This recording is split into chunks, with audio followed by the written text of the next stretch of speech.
We've got about 10 minutes here to talk about the state of development in Maine. So this is going to be, by necessity, very brief, and also by necessity, the first couple minutes are going to be pretty self-serving. So I'll be able to talk a little bit about some of the things you see here, because construction is a big part of development, and just to get a sense of what's getting built in Maine, we'll click through these slides real quickly as a little bit of a context. So DC's a smart growth real estate firm. Hopefully some of you have heard about it. And next slide, please.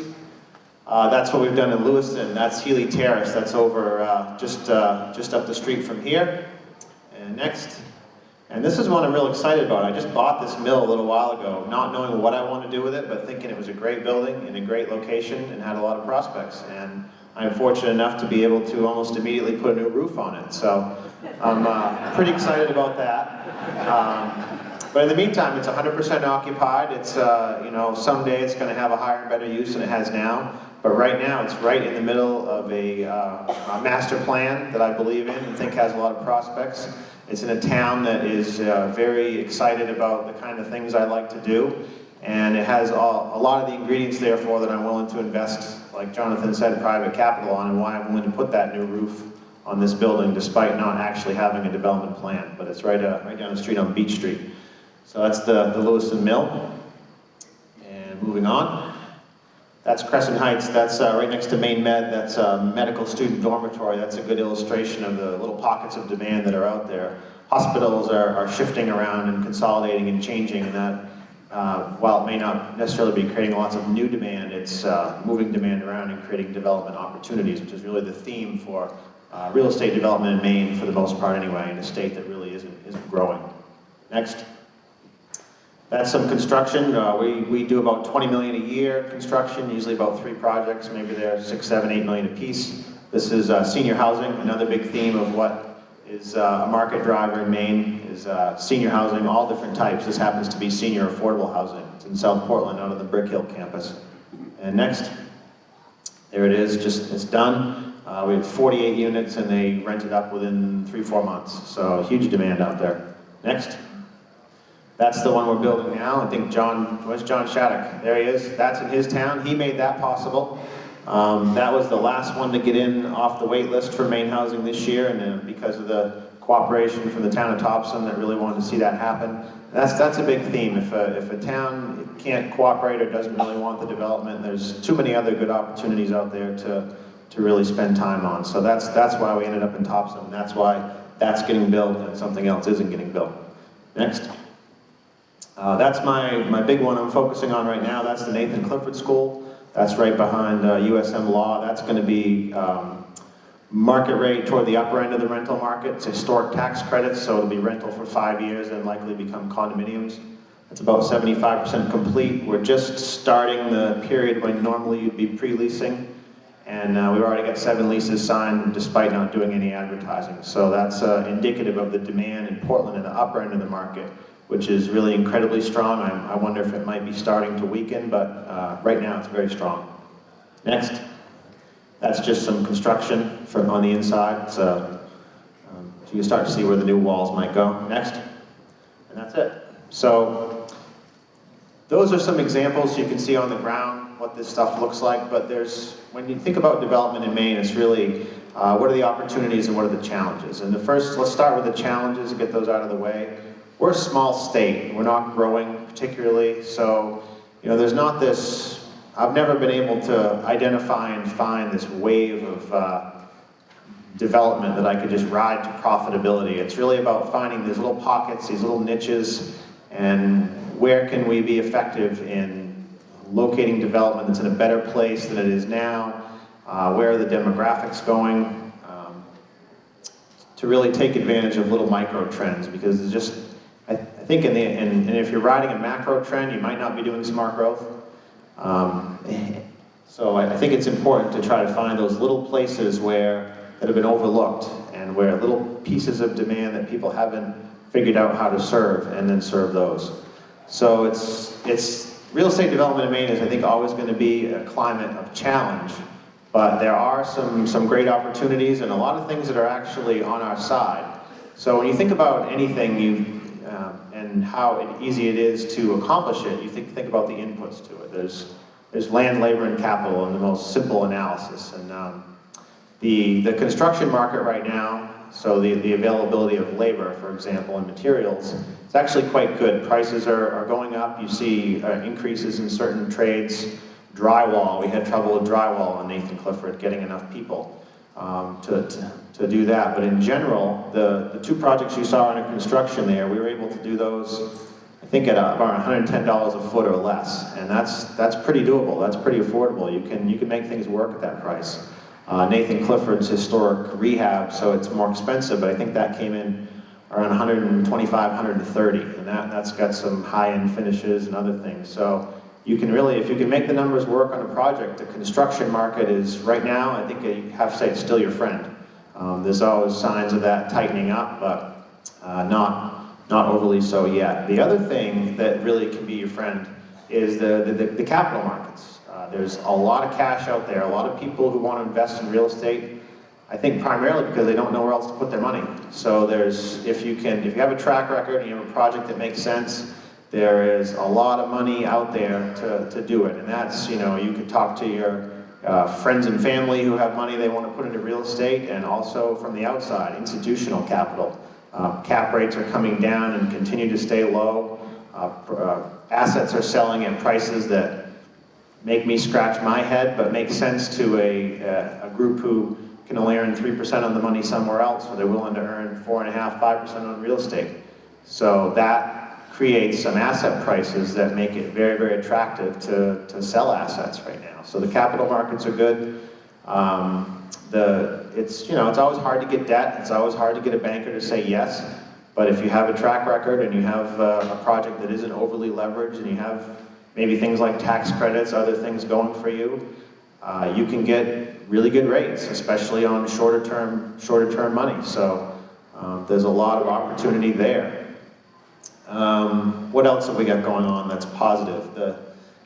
We have demographics on our side, and we have the conversation on our side. And when I say I assume that you're here at this conference because you believe in smart growth and placemaking and those sorts of things.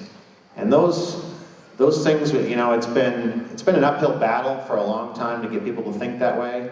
But now it's almost becoming the status quo. People think about smart growth, think about downtowns, think about infill, think about mixing uses, and you have to do less education to get people to come there. When I come to Auburn, wow, what happened there? I said Auburn and it went dead. But when I come to Auburn and sit down with Jonathan and the staff and all that, I don't need to tell them anything. They already understand it. Lewiston, same way. Waterville, same way. And that just wasn't the way it was even 10 years ago. Portland's very progressive now. Portland understands more about the stuff than I do.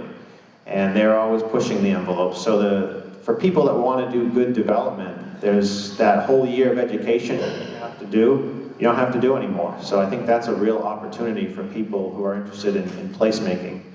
The other opportunity that I really see is, and I was just talking about that with Ethan in the back, is that there's so much opportunity outside Cumberland County because there's these central cities that haven't really been discovered yet, that have been on the cusp for all this time. And I think I don't know if they're ready to pop, but they're ready to be able to do some more development in some ways that wasn't possible previously. 5 years ago, every small town and city that had a downtown was telling me they wanted high-end condos in their downtown. And I said, okay, well, it's 2008, and no one's lending, and no one's buying, and you want what? And I don't know if that has completely turned around, but it's not as crazy as it used to be. And I think you're going to see more and more market rate projects in downtowns other than Portland and the surrounding cities than you did before. Someone's going to have to take a little risk to do it, but I think the opportunity is there. I guess I'll finish up with a sort of a Marita-style quick overview of the different market sectors. Residential is what I'm primarily involved in and know the most about. And residential, of course, runs a variety of different spectrums from affordable to high-end, with moderate in the middle. The spectrums from single family all the way to multifamily, and then a spectrum from millennial housing to senior housing. And those are all different markets, and you could create a matrix of that, and each one will be a different market in a different place. So the challenge is identifying what markets are good and where and why. And housing in Portland, everybody knows, has been in a boom the past year or two. I suspect that boom may be getting close to ending. I don't know if every project that is currently on the boards now will go forward in its current form. It may.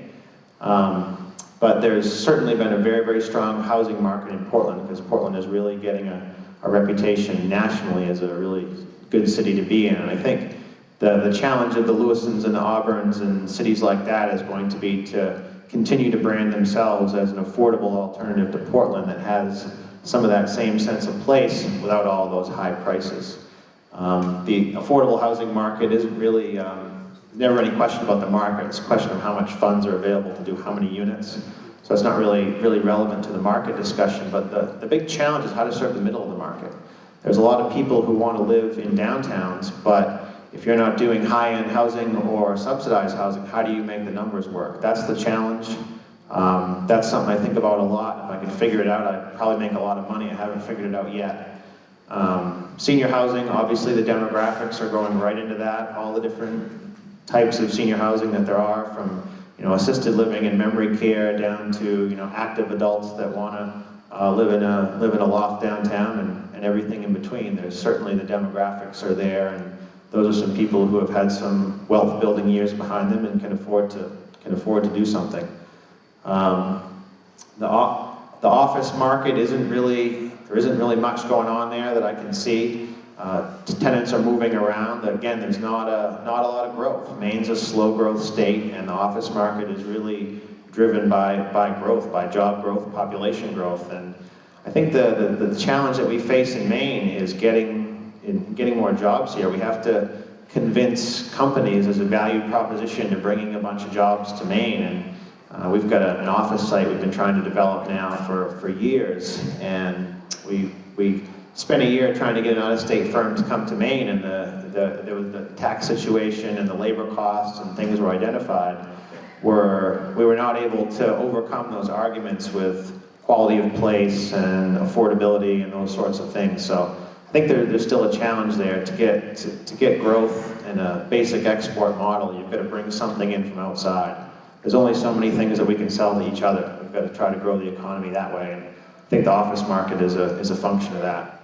Similarly, retail, I've heard someone say recently, we have more retail now than we'll ever need. It's overbuilt because of the online phenomenon and so on.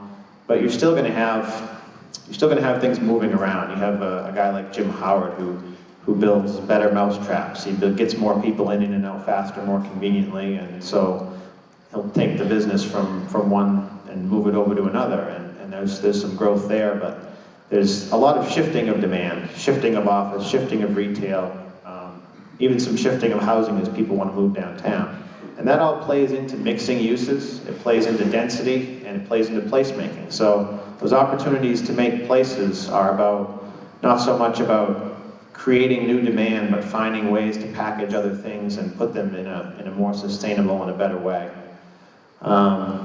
Hospitality, we've all seen a bunch of hotels going up in Portland. We've got one that just got announced in Augusta, one that just got built here. I was a hotel developer for about 8 months and then got out of that business. But what I learned about it during my 8 months is they all read the same report, the STAR report. They all look at ADR, and when the number gets to a certain point, a bunch of money flows in and new hotels get built. So I'm sure it's more complicated than that, but there does seem to be a little bubble in that right now, and a lot of money flowing into hotels, and maybe a hospitality is another way to brand a place, a mixed-use redevelopment, and a way to get something off the ground. Because when you're doing a mixed-use development, usually all four uses aren't hot at the same time. So you get the one that can kick it off, that can maybe help the other ones coming along later. So